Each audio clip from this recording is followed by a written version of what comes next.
Hi, I'm Gerald, owner of Hawkeye's Hobbies, and welcome to this edition of Hawkeye Squawk Box.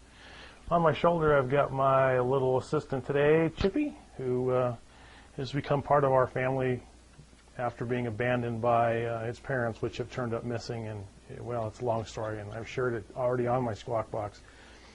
I just happen to be downstairs getting set up for doing a photo shoot. I'm also the photographer behind Images by Hawkeye, where I do photo shoots down here for some of my clients and their products, especially small products.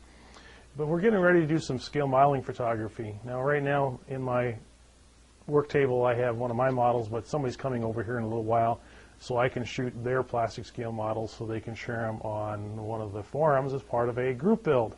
Now, let me talk a little bit about my setup.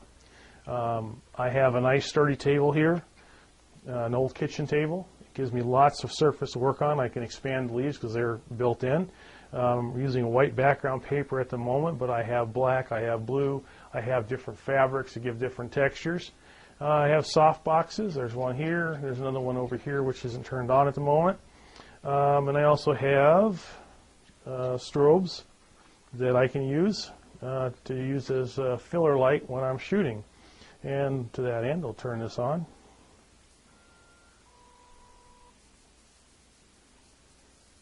And I have my trusty Canon camera over here with an 1855 lens on it right now, and I have my 28-135 ready to go as well. Now, I prefer to use compact fluorescent lights, and the reason is they're cool.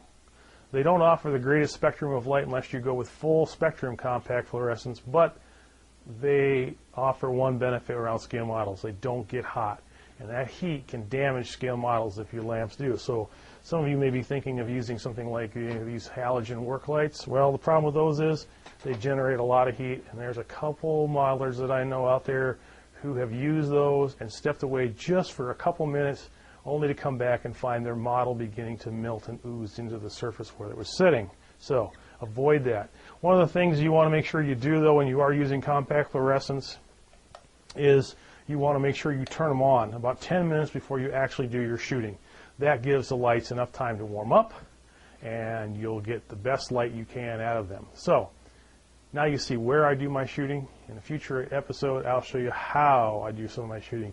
And for me and Chippy here, thanks for tuning in.